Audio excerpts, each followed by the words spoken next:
Muy bien, entonces vamos a continuar con el libro de Hechos.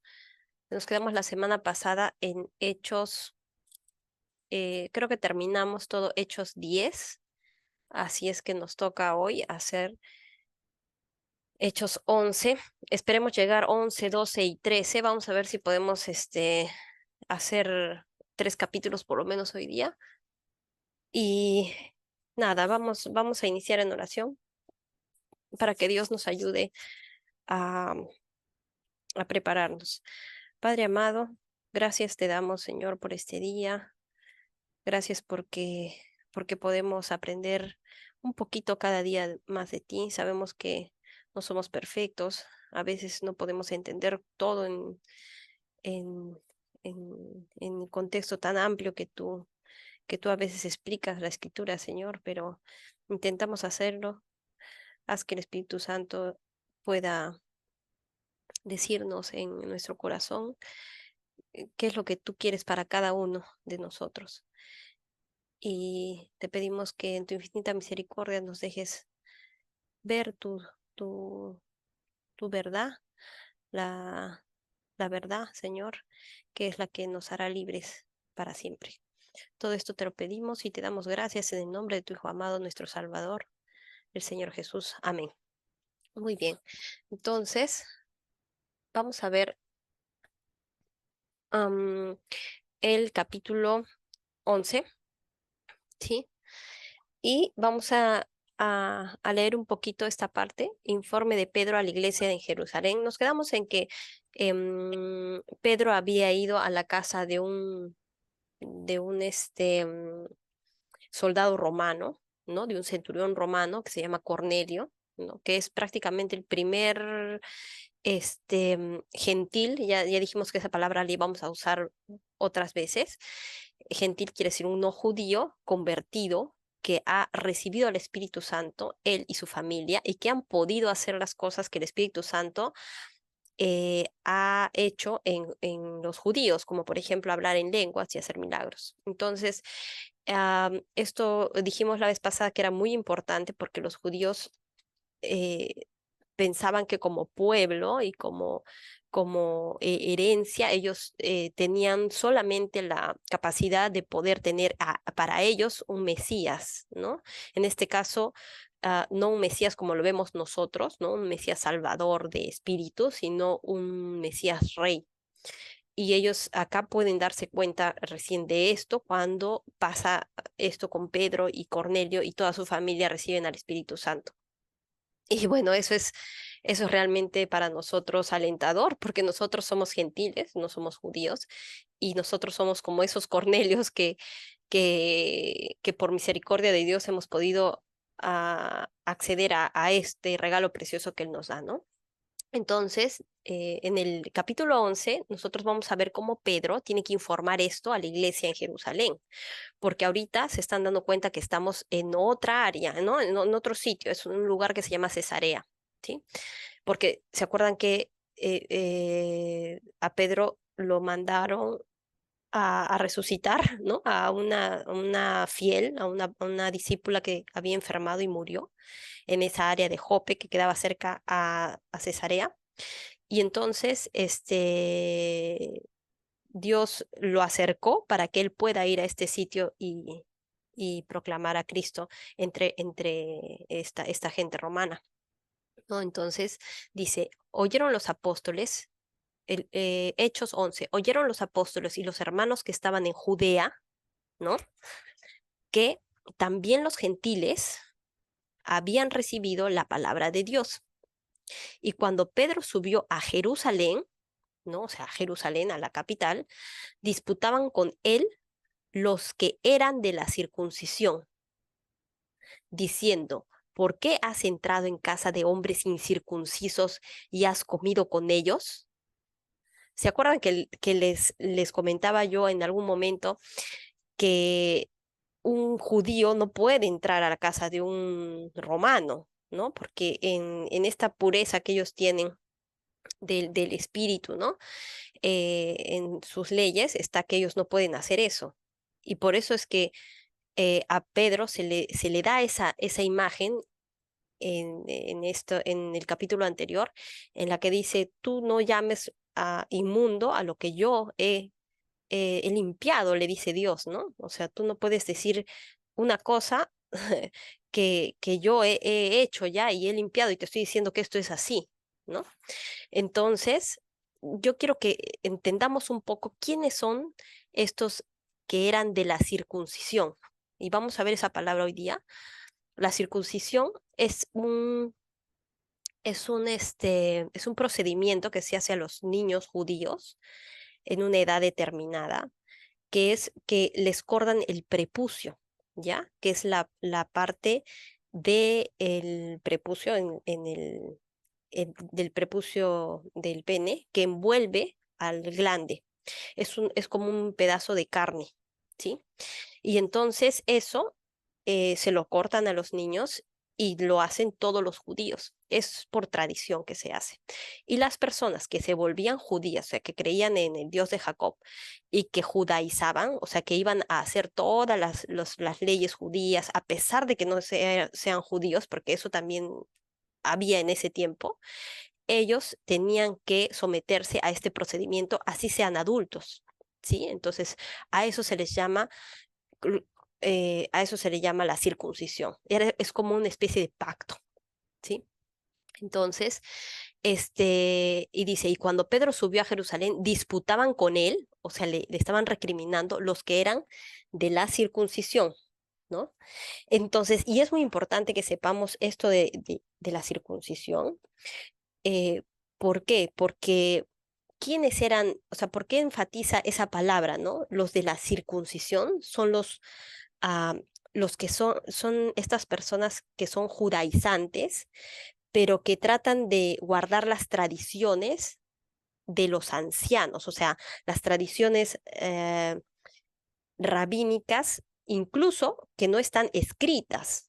Ya lo vimos anteriormente, no sé si se acuerdan en Mateo 15, y los que puedan ir a ver en el WhatsApp cuando les he mandado la grabación de Mateo 15, y si lo pueden buscar está en Mateo 15:6, dice, invalidando el mandamiento de Dios por vuestra tradición. ¿Qué quiere decir? Se convirtieron en legalistas, ¿sí? Legalistas quiere decir que ellos intentaban por sus propias maneras de hacer estas tradiciones, ¿no? De hacer estas leyes, porque era ley sobre ley sobre ley sobre ley, a través de eso purificarse, llegar a la purificación completa para poder trascender con Dios, para poder estar cerca de Dios, ¿no? Y entonces Cristo les dice, ustedes invalidan eso, ¿ya? Invalidan el mandamiento de Dios por vuestra tradición, ¿no? Entonces es como decir, yo les he dicho que hagan una cosa y ustedes están haciendo cosa tras cosa, tras cosa, tras cosa, tras cosa, y eso es algo que yo no les he pedido, ¿no? Entonces, porque los seres humanos somos así, ¿no? Pensamos que nosotros lo podemos hacer mejor que Dios, y eso lo vamos a ver hasta el día de hoy, ¿no? Entonces, ellos pensaban eso, que cumpliendo todas esas tradiciones, ¿no? Y acá quiero ser enfática en que esas tradiciones no siempre son las que están escritas en la Torá, o sea, en esa escritura como leyes, ¿sí? En la ley de Moisés, sino que son tradiciones que están pasadas de generación en generación de forma oral, ¿ya? Entonces, y en esto sí tenemos que tener bien clara la diferencia, ¿no? Em, que nosotros vamos a ver siempre en cuando estudiemos la Biblia, cuando hablemos de estas cosas, cuando hablemos de los judíos y cuando escuchemos los libros que ellos tienen, em, abrir nuestros oídos a qué parte de la escritura o de lo que ellos creen se están refiriendo, porque no es tan fácil. Yo les expliqué la vez pasada que hay una Torah escrita y una Torah oral, ¿no es cierto? Y la Torá escrita es, ya vimos, el Pentateuco, ¿no? Que son los 5 primeros libros, los profetas, y los escritos que son los salmos, los proverbios, los cantares, eso que está escrito. Esa es la ley de Dios, ¿sí? Y después hay una Torá oral que se llama Shebeal, ¿ya? Que esta ya fue de generación en generación y era oral, o sea, no era algo que estaba definido completamente en una escritura ni nada. Recién ellos, los judíos, han podido recopilar esto y estructurarlo en un libro en el siglo III, o sea, 300 años después de Cristo, ¿sí? Entonces ahí explican, recopilan esta Torah oral y ahí encima tienen otro libro que se llama el Gemara, donde se explica esta ley, o sea, esta tradición oral, ¿no? Que es la Mishnah. Ya, entonces, donde se explica la Mishnah, que es la Torah oral. Esa Torah oral es la que utilizan los judíos como el Talmud, ¿sí? Entonces, ahí tienen que tener mucho cuidado porque a veces podemos confundir los términos entre, entre la palabra que está escrita y la palabra oral, que en ese tiempo era oral, y que ahora ya está escrita por alguien que se llama Talmud. ¿Sí? Y que eso va cambiando, porque a algún rabino se le ocurre una cosa y lo van cambiando, lo van haciendo y van pensando que eso es mejor y que es mejor y así, ¿no? Entonces, pero lo que no cambia y nunca va a cambiar y nunca pasará, como dice la palabra, es la Torah escrita, ¿ya? Entonces, quienes están disputando con Pedro en este momento son los de la circuncisión, o sea, estas personas que son legalistas, que hacen todas las normas, que han eh, instituido en su vida todas las tradiciones de los ancianos, ¿entienden? Entonces, estas normas de conducta, ¿no? Que tiene la ley judía, estas normas de conducta, am, para ellos son muy importantes, porque si, imagínate tú desde niño, estás haciendo todas estas cosas para salvarte, ¿no? Y de pronto viene alguien y te dice, no, no necesitas eso, Cristo ha pagado por tus pecados. O sea, tu soberbia de haber hecho todo eso 40, 30, 50 años, o sea, va a decir, pero ¿por qué? ¿No? Eso es injusto.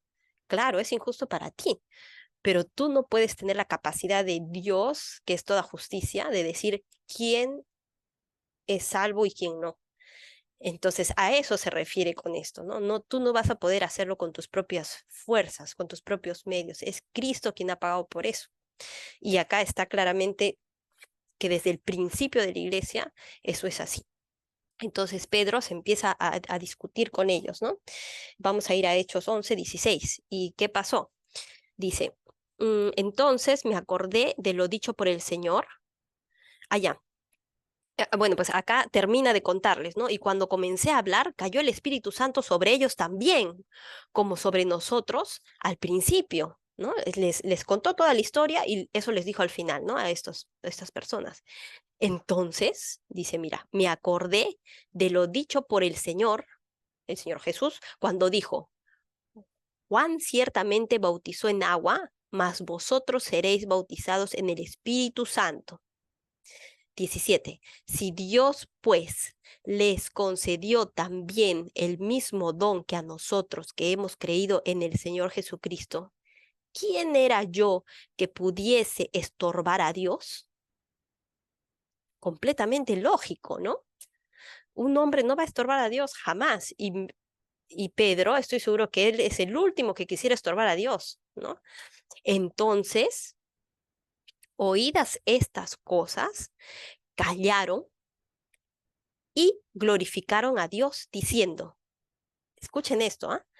De manera que también a los gentiles ha dado Dios arrepentimiento para vida, de manera que también a los gentiles ha dado Dios arrepentimiento para vida, ¿no? Entonces, ya está, es el Salvador de todos.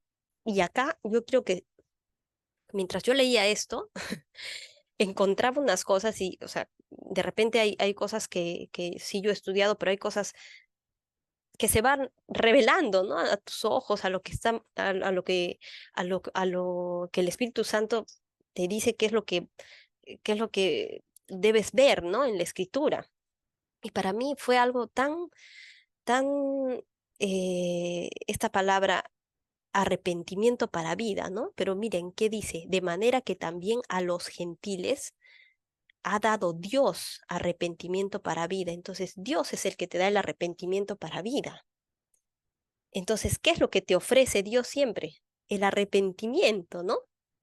Entonces, si tú te pones a pensar, ¿cómo tú te puedes arrepentir de algo? ¿Cómo es que sabes que algo está mal? Por la ley, ¿no? Es verdad, esto que ellos tienen como escrito, la ley de Moisés, estas cosas que supuestamente son, supongamos, vamos a ponerlo así, los 10 mandamientos, esa ley que está escrita, sí está bien que la cumplamos, pero no lo vamos a poder hacer. Nunca vamos a poder cumplir toda la ley, como dice la Biblia. Nunca. Y entonces tú me vas a decir, ¿y entonces para qué está escrita? Pues, si ya está ahí, ¿para qué la va a escribir Dios? Bueno, pues es para esto, para que tú te des cuenta que lo que estás haciendo está mal, está en contra de Dios.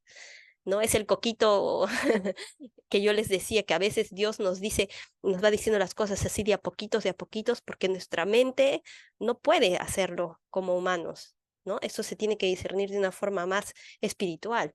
Y entonces ese arrepentimiento para vida te lo da Dios a través de su ley, ¿no?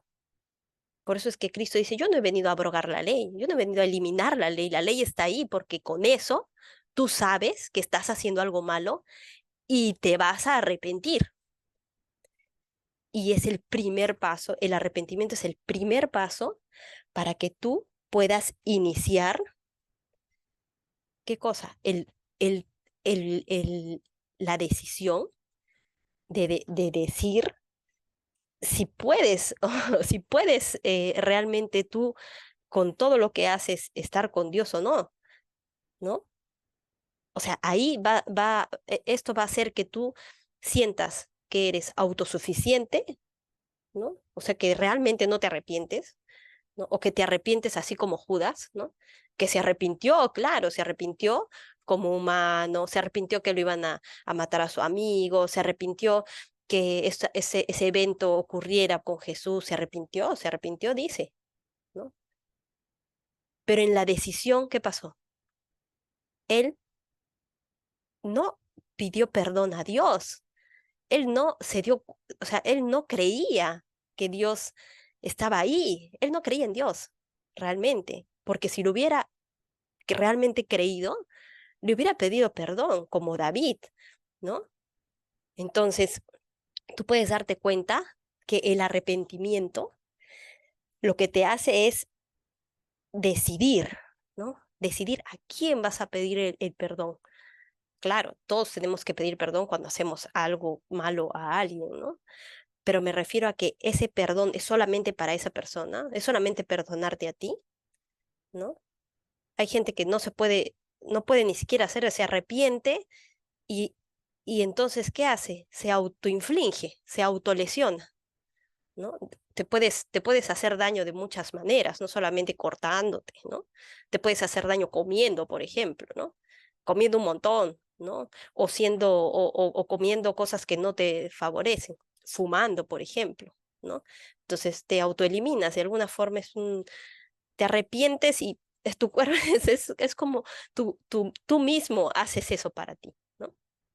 Pero cuando te arrepientes para Dios, para el Señor, cuando realmente tú estás en la capacidad de decir, Señor, perdóname, estamos a la puerta del reino de los cielos. ¿Por qué? Porque el arrepentimiento, ¿qué nos hace sentir? Que somos pobres en espíritu. Y lo vimos en Mateo 5, ¿no? En Mateo 5 lo vimos, en las bienaventuranzas. Versículo 3 dice, bienaventurados los pobres en espíritu, porque de ellos es el reino de los cielos, ¿sí? Y pobres en espíritu significa que estás en una bancarrota espiritual, es lo opuesto a la autosuficiencia, ¿no? Entonces te hace dar conciencia de que tú no puedes hacerlo solo, ¿no? Y eso, ¿qué te da? Humildad. Y la humildad, al final, va a generar que tú puedas pedir perdón. Estás ahí, a un paso, ¿no? Y esto que les estoy diciendo, este arrepentimiento que no es para otros seres, ¿no? Que le hiciste algo al perrito y ya te dio pena. No, no, no ese arrepentimiento, sino esa, ese arrepentimiento que te hace tomar una decisión de pedir perdón a Dios Todopoderoso, porque Él es quien, a quien has agredido y que Él, en su infinita misericordia, nos está dando su regalo más precioso, que es la gracia, el regalo de su propio Hijo, mandarlo a la cruz a morir por nosotros, ¿no? Porque, como les decía yo antes, si es que eso fuera así, si eso no fuera así, Dios sería un sádico, porque ¿cómo va a mandar a morir él mismo, ¿no? A morirse así por una persona que puede salvarse a sí misma. Una persona un judaizante, ¿no? Uno que de la circuncisión, que un judaizante que haciendo todas esas cosas puede salvarse. ¿Para qué? No tendría ningún sentido, sería una locura, ¿no? No, no tendría sentido. Entonces, esto a mí me parece que es más lógico, ¿sí? Entonces, eso es lo que yo quería compartirles en Hechos 11. Luego, dice, aparece nuevamente en escena, ¿no? Bernabé, y lo vamos a ver aquí. Hechos 11:19. Ahora bien, los que habían sido esparcidos a causa de la persecución que hubo con motivo de Esteban, claro, porque Esteban fue apedreado, ¿se acuerdan, no? Pasaron hasta Fenicia, Chipre y Antioquía, no hablando a nadie la palabra, sino solo a los judíos, ¿sí? Al principio solo para los judíos, ¿por qué? Porque ellos tenían que explicar sobre Jesucristo, y para poder explicar sobre Jesucristo tenías que saber algo del Antiguo Testamento, porque si no, ¿cómo podían presentar a Jesucristo con qué credenciales? Si es que estas personas no sabían el Antiguo Testamento, entonces siempre tendría que ser primero a los judíos. Y así dice la palabra también, al judío primeramente y luego a los gentiles, ¿sí?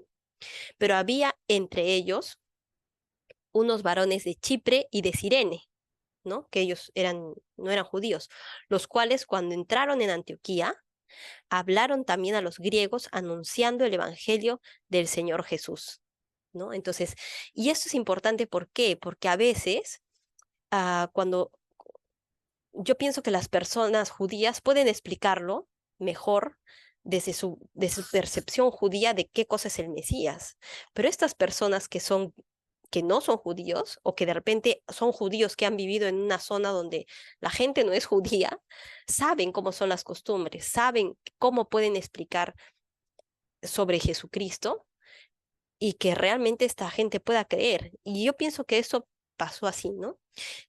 Por eso dice, unos varones de Chipre y de Cirene, los cuales cuando entraron en Antioquía hablaron también a los griegos anunciando el evangelio del Señor Jesús. Dice, y la mano del Señor estaba con ellos, y gran número creyó y se convirtió al Señor, ¿no? Entonces, ¿qué pasó? Que esta noticia llegó a la iglesia de Jerusalén, y ellos, para estar seguros, tenían que enviar a alguien que tuviera el Espíritu Santo, que pueda confirmar que esto que estaba pasando en estos sitios sea verdad. Entonces enviaron a Bernabé, lo vimos la vez pasada, ¿no? Aparece nuevamente este Bernabé, ¿no? El que vendió todo, este José que vendió todo y lo llevó a la iglesia y prácticamente se lo dio, ¿sí? Y él era un hombre apasionado porque la gente conozca de Jesús, ¿no? Es también uno de los primeros misioneros, ¿no? Y fue enviado por la iglesia de Jerusalén, ¿no es cierto? Y Bernabé también lo podemos ver ya antes en otros capítulos, que fue ese hombre que llevó a Saulo, ¿no? A Pablo, a los apóstoles cuando todos tenían miedo de poder hablar con Pablo. Bernabé fue el que lo llevó. ¿Por qué? Porque Bernabé vio predicar a Pablo en Damasco. ¿no? Y por eso va y busca a, a, a Pablo después, que lo vamos a ver ahorita, que fue hacia Antioquía, ¿no? Vamos a ver versículo 23. No, perdón, versículo 22. Llegó la noticia de estas cosas a oídos de la iglesia que estaba en Jerusalén y enviaron a Bernabé que fuese hasta Antioquía. Este, cuando llegó y vio la gracia de Dios, se regocijó y exhortó a todos a que con propósito de corazón permanecieran fieles al Señor. ¿Sí? Y después, vamos a irnos al versículo.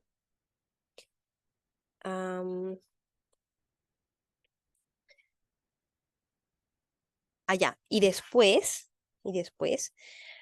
am, supieron por profecía de un tal Agabo, que ya lo vamos a ver después, que habría una hambruna, ¿sí? Ya, entonces, este Agabo les había dicho que habría una hambruna ahí y todas estas iglesias empezaron a recolectar dinero para poder ayudar a la iglesia en Jerusalén, que era la que, o sea, que era la que más fieles tenía y también era la que más pobres tenía. Y entonces, él, Bernabé, después fue Bernabé a Tarso para buscar a Saulo y hallándole le trajo a Antioquía. Entonces Bernabé fue a buscar a Saulo en Tarso, porque se acuerdan que a Pablo lo estaban persiguiendo porque él estaba hablando sobre el Señor y tuvieron que mandarlo a Tarso, ¿no? Ahora, este Bernabé, como lo había visto predicar y vio que este pueblo de Antioquía estaba ávido de aprender, fue hasta Tarso, agarró a Pablo y se lo trajo, ¿sí? Se lo trajo hasta Antioquía. Y ahí ellos empezaron a enseñar, dice, se congregaron allí todo un año con la iglesia y enseñaron a mucha gente y a los discípulos se les llamó cristianos por primera vez en Antioquía, ¿no? Cristianos, esta palabra que nosotros sabemos que es los pequeños cristos, ¿no? Y ya les estaba yo contando que por profecía supieron que iba a haber hambruna, lo que ocurrió. Entonces estas iglesias pudieron recolectar el dinero y Pablo y Bernabé pudieron llevar esa ofrenda hacia Jerusalén, ¿sí? Y esa historia queda ahí. Ahora vamos a ir, pero tienen que acordarse que eso después continúa, ¿no? Son como pequeñas historias que vamos a ir viendo. Luego vamos a ver en Hechos 12, ¿sí? Hechos 12.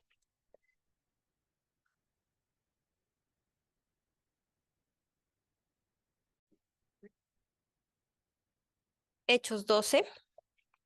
En aquel mismo tiempo, el rey Herodes echó mano a algunos de la iglesia para maltratarles, ¿no? Acá tienen que tener en cuenta que este Herodes es Herodes Agripa primero, ¿ya? Porque a veces hay confusiones entre los Herodes porque hay varios Herodes, ¿ya? No es Herodes el Grande, el que fue de la matanza de los niños cuando Jesús era pequeño, porque ese Herodes ya murió, ¿se acuerdan? Cuando Jesús estuvo en Egipto con sus padres cuando era pequeñito, y una vez que Herodes murió, José recién pudo volver. Entonces, este Herodes es el nieto del Herodes el Grande, ¿ya? Es Agripa primero. Más o menos reinó entre el año 37 al 44 después de Cristo. Entonces, em, él perseguía también a los cristianos, ¿sí?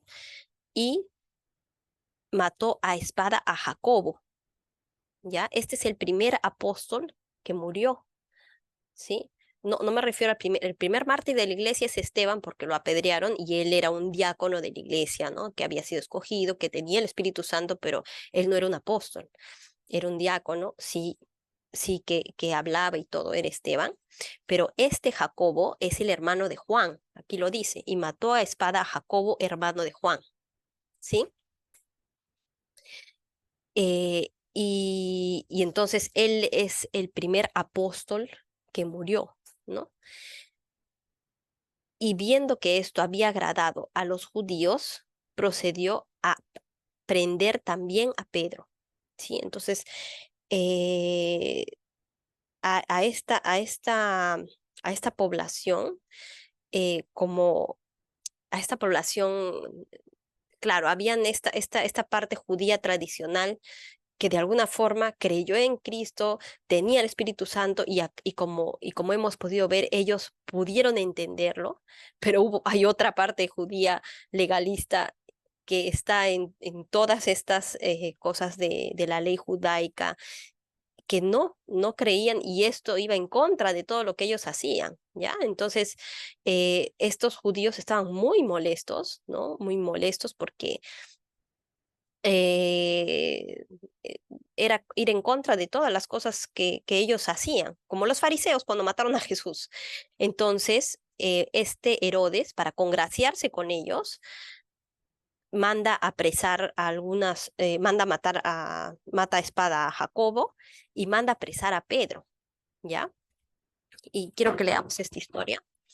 Eran entonces los días de los panes sin levadura y habiéndole tomado preso, a Pedro, le puso en la cárcel, entregándole a 4 grupos de 4 soldados cada uno para que le custodiasen y se proponía sacarle al pueblo después de la Pascua. ¿Sí? Es esa tradición, ¿no? En la que ya como lo que hicieron con Jesús, iban a ir y ya, lo iban a matar. Así que Pedro estaba custodiado en la cárcel, pero la iglesia hacía sin cesar oración a Dios por él, ¿sí? Y cuando Herodes versículo 6, capítulo 12, versículo 6. Y cuando Herodes le iba a sacar, aquella misma noche estaba Pedro durmiendo entre 2 soldados, sujeto con 2 cadenas y los guardas delante de la puerta custodiaban la cárcel. Dice que Pedro estaba durmiendo. O sea, yo creo, estás a un día de morir. Yo creo que no podría dormir, pero él estaba confiado, ¿no? En Dios, en que él tiene su plan y estaba durmiendo, él tranquilo, ¿no? Pedro. Y he aquí que se presentó un ángel del Señor, y una luz resplandeció en la cárcel, y tocando a Pedro en el costado, le despertó diciendo, levántate pronto. Y las cadenas se le cayeron de las manos. Le dijo el ángel, cíñete y átate las sandalias, y lo hizo así. Y le dijo, envuélvete en tu manto y sígueme. Y saliendo, le seguía, pero no sabía que era verdad lo que hacía el ángel. O sea, él estaba así como que medio durmiendo entre sueños, ¿no? Sino que pensaba que veía una visión. Habiendo pasado la primera y la segunda guardia, llegaron a la puerta de hierro que daba a la ciudad, la cual se les abrió por sí misma. Y salidos, pasaron una calle y luego el ángel se apartó de él. O sea, lo sacó de la cárcel y Pedro ya estaba afuera y no sé. Entonces Pedro, volviendo en sí, dijo, ahora entiendo verdaderamente que el Señor ha enviado su ángel y me ha librado de la mano de Herodes y de todo lo que el pueblo de los judíos esperaba. Y habiendo considerado esto, llegó a casa de María, la madre de Juan, ¿no?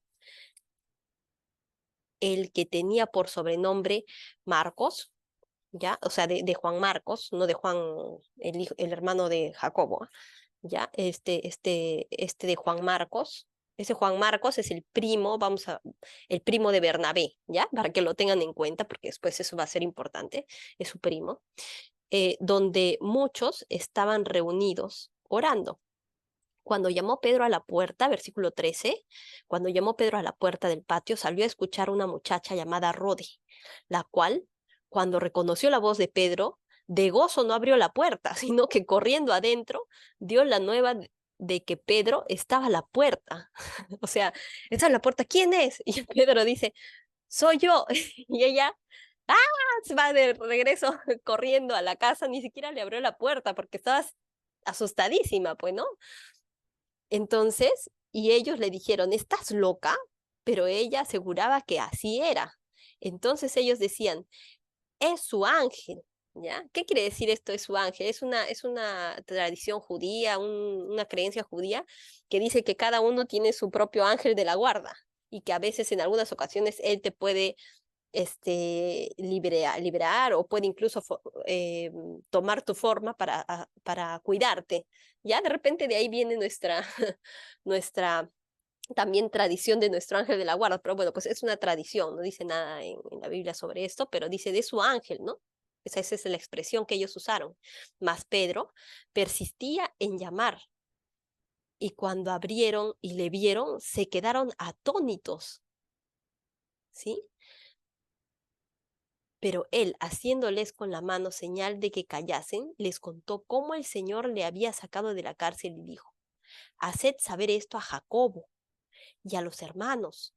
Y salió y se fue a otro lugar. Este Jacobo, era el segundo líder o sea, en Jerusalén habían líderes en la iglesia. Un líder principal era Pedro, ¿no? Después fueron viéndose algunos otros, como por ejemplo es este caso de Jacob, o Santos Jacobos se llama, o Santiago, ¿ya? El que escribió la epístola del apóstol Santiago. Eh, y esto es importante porque este Jacobo, em, viendo algunos escritos también de Flavio Josefo, algunas otras, mm, algunas otras interpretaciones, ¿no? De la Biblia y cómo es que se van dando los hechos, este Jacobo se dice que era el hermano de Jesús, bueno, pues el medio hermano de Jesús, ¿ya? Que es el discípulo es Santiago, ¿ya? Y a los hermanos. Y salió y se fue a otro lugar. Entonces, ese Santiago es el que se queda como líder en la iglesia de Jerusalén. Y obviamente Pedro tiene que salir de ahí porque si no lo van a matar. Y se va. Y hasta ahí está Pedro en la iglesia de Jerusalén y después ya seguramente veremos qué es lo que ocurre con él. Pero se queda entonces en Jerusalén como líder este Jacobo, ¿ya? Y yo quiero que acá tengamos algo interesante, que a veces nosotros oramos, ¿no? Oramos por algo que a veces hasta parece imposible que va a pasar. Y cuando pasa, estamos que no lo podemos creer, ¿no? O sea, es como que tú oras, y yo en este punto pienso que a veces nosotros oramos por compromiso, ¿no? Es como, ya, pues oraré porque, sí, pues no, oraré por ti, te dicen, ¿no? O oraré por ti, voy a orar por ti, ¿no? Como algo como un compromiso que vas a hacer con esa persona, ¿no? O como algo que sí, o sea, puede pasar, pero no estás seguro, pero no con esa convicción de que Dios puede hacer estas cosas imposibles, ¿no? De que tú realmente puedes orar por algo que te parece imposible y que Dios lo va a hacer y cuando lo haga vas a, o sea, vas a decir, yo sabía que eso iba a ocurrir porque lo he estado orando y solamente Dios puede hacerlo y, y estás seguro que lo que has pedido es de Dios porque Dios puede hacerlo todo, ¿no? Esa quería yo decirles en esta parte, ¿no? Porque me pareció tan increíble que ellos estén orando todos los días y cuando responden a la oración no abren la puerta, ¿no? Tienen miedo, piensan que es otra cosa, un ángel, y no le dan realmente la gloria a Dios de lo que ha hecho en el primer instancia, ¿no? Sino que empiezan a buscar una asociación lógica, ¿no? De qué puede haber pasado que no tenga nada que ver con Dios directamente, ¿no? Entonces a veces somos así y debemos nosotros tratar de que si estamos pidiendo algo en oración y sucede, gloria a Dios, que Él puede hacer esas cosas y muchas más cosas, ¿no? Y, y luego vamos a ver cómo es que este, en el versículo 18 dice, luego que fue de día, hubo no poco alboroto entre los soldados sobre qué había sido de Pedro, porque obviamente se están poniendo cuatro, ¿no? Dos encadenados a los costados, es imposible que alguien se escape de ahí, ¿no? Mas Herodes, habiéndole buscado sin hallarle, después de interrogar a los guardas, ordenó llevarlos a la muerte. Después descendió a Judea, a Cesarea y se quedó allí, ¿no? Obviamente era pena de muerte eso, ¿no? Y vamos a ver ahora, versículo 20, que después Herodes estaba enojado, versículo 20, contra los de Tiro y Sidón, pero ellos vinieron de acuerdo ante él y, mm, y un día señalado, dice en el versículo 21, un día señalado en que él se iba a presentar así delante de todo el pueblo, Herodes, vestido de ropas reales, se sentó en el tribunal y les arengó. ¿Y qué pasó? Nosotros podemos ver en los escritos de Flavio Josefo que esta muerte está descrita ahí, y esto también, ¿ya? En el que dice que se puso como unas cosas de plata en el cuerpo y que hacían brillar la luz del sol, parecía que había unos reflejos ahí como de un dios, ¿no? Y el pueblo clamaba gritando, voz de Dios y no de hombre. Y eso también lo dice ahí en esos escritos de Flavio Josefo, de los primeros judíos. Y entonces decían, o sea, aclamaron diciendo, tú estás haciendo estas visiones y eres Dios, ¿no? Todo lo que tú digas, lo vamos a tomar como que eres Dios. Al momento, un ángel del Señor le hirió, por cuanto no dio la gloria a Dios. O sea, ni siquiera él mismo dijo, no, no digan eso, ¿no? Al contrario, se exaltó más. Y después de unos meses, también lo cuenta la historia, expiró comido de gusanos, dice. ¿Sí? En ese momento dice que se sintió mal, lo llevaron a la recámara, todo, y después dice que sí, realmente hubo algún tipo de gangrena o algún tipo de parásito, esquistosomiasis que hay por la zona, que puede hacer esto, ¿no? Que invadir la zona pélvica y tener un tipo de herida que se puede infectar. También puede ser una infección de Fournier, no sé, yo que soy médico me imagino que podría ser algo así.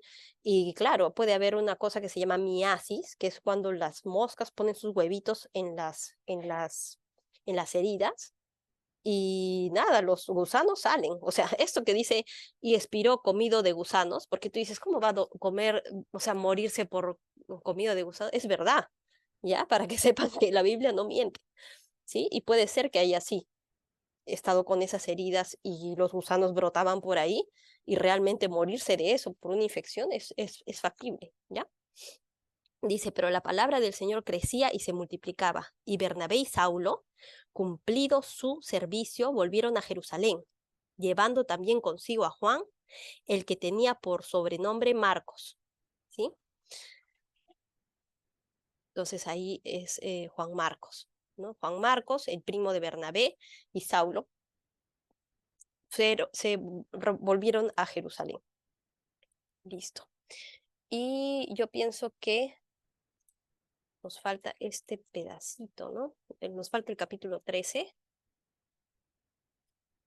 Podemos avanzar de repente un poquito hasta un poquito la mitad. Sí, capítulo 13. Bernabé y Saulo comienzan su primer viaje misionero, ¿sí? Y vamos a ver. Había entonces en la iglesia que estaba en Antioquía profetas y maestros, ¿sí? Bernabé, Simón, el que se llamaba Níger, Lucio de Cirene, Manaén, el que se había criado junto con Herodes, el tetrarca, y Saulo. ¿Ya? Todos ellos, ministrando estos al Señor y ayunando. Dijo el Espíritu Santo, apartadme a Bernabé y a Saulo para la obra a que los he llamado. Entonces eran todos ellos los que estaban, y Bernabé y Saulo fueron llamados en el Espíritu, o sea, no es que te llaman Saulo, Bernabé, no, no, es que tú estás orando y sientes ese llamado que vas a ir, ¿no? Entonces, habiendo ayunado y orado, todos los demás les impusieron las manos y los despidieron para que empiecen la obra, ¿no? Ellos entonces, enviados por el Espíritu Santo, descendieron a Seleucia y de allí navegaron a Chipre y llegados a Salamina anunciaban la palabra de Dios en las sinagogas de los judíos. Ya después yo les voy a mandar un mapita para que vean este primer viaje de Pablo, para que sepan por qué pueblos pasó y cuánto recorrió. Tenían también a Juan de ayudante, a Juan Marcos, ¿ah? No a Juan el apóstol, a Juan Marcos, que es el primo de Bartolomé. Y habiendo atravesado toda la isla hasta Pafos, hallaron a cierto mago, falso profeta, judío, llamado, miren qué conveniente, Bar Jesús. Este Bar Jesús significa hijo de Jesús, ¿ya? que estaba con el procónsul Sergio Paulo, que es alguien con autoridad, varón prudente, ¿sí? Llamando a Bernabé y a Saulo, deseaba oír la palabra de Dios. O sea, este procónsul dijo, a ver, tráiganmelos porque están hablando cosas, ¿no? Y él quería saber. Entonces yo veo en este hombre, en este Sergio Paulo, su búsqueda, ¿no? Está preguntando, está buscando, y estas personas que buscan pueden encontrar a veces estas personas como este mago que los engaña, ¿no? Pero les resistía Elimas. Elimas es este mismo Bar Jesús, ¿ya? Elimas el mago, ¿sí? Por eso dice, pero les resistía Elimas el mago, es el mismo, pues así se traduce su nombre, ¿ya? Procurando apartar de la fe al procónsul. Entonces Saulo, que también es Pablo, lleno del Espíritu Santo, fijando en él los ojos, en este Bar Jesús o en este Elimas, ¿qué dijo? Dijo, o sea, no le dijo, sí, hermano, no, esto no es así, no, no, no, no, no. Si es que hay algo que no está bien, tú tienes la capacidad, la potestad de reprender eso, ¿no? O sea, sí, así a la gente no le guste, ¿no? Y esto lo hizo Pablo así, con valor, ¿no? Y dijo, oh, lleno de todo engaño y de toda maldad, hijo del diablo, enemigo de toda justicia, ¿no cesarás de trastornar los caminos rectos del Señor? Ahora pues he aquí, la mano del Señor está contra ti, y serás ciego, y no verás el sol por algún tiempo. E inmediatamente cayeron sobre él oscuridad y tinieblas, y andando alrededor buscaba quién le condujese de la mano. Entonces el procónsul, viendo lo que había sucedido, creyó, maravillado de la doctrina del Señor. ¿Sí? Entonces, acá podemos ver cómo es que eh, Pablo con valor dice eso, ¿no? Y yo no sé si en algún momento esta persona volvió a recibir la vista, así como lo hizo Pablo, ¿no? Lo mismo que está, lo mismo que le pasó a él, le está pasando a esta persona, ¿no? Es como una forma, o sea, y estoy segura que perdón, que Pablo de alguna forma dijo en su corazón, o sea, lo supongo, espero que te arrepientas como yo, ¿no? Porque él, ¿qué hizo después de quedarse ciego Pablo? ¿Qué hizo? ¿Acaso agarró y maldijo a Dios? No, él ayunó 3 días orando, ¿no? Dijo, por algo me ha pasado esto, algo he hecho mal, o sea, ¿qué, no? ¿Qué ha pasado, no? Y yo pienso que esta persona, este Bar Jesús, otra vez tiene la opción del arrepentimiento, ¿no? De lo que te da Dios es esa opción de elegir. Tú eres libre de elegir el arrepentimiento, ¿sí? ¿A quién se lo vas a dar? Y él puede, o sea, tiene la oportunidad. De repente, en este caso es algo horrible que te quedes sin mirar, pero te da la oportunidad. A veces Dios hace eso con nosotros. Te da cosas que a veces no te parecen tan buenas, pero que en retrospectiva han hecho que tú puedas escuchar su palabra y de repente estar ahí en este momento, ¿no? Sí, entonces yo quería exhortarles a de repente pensar en algo que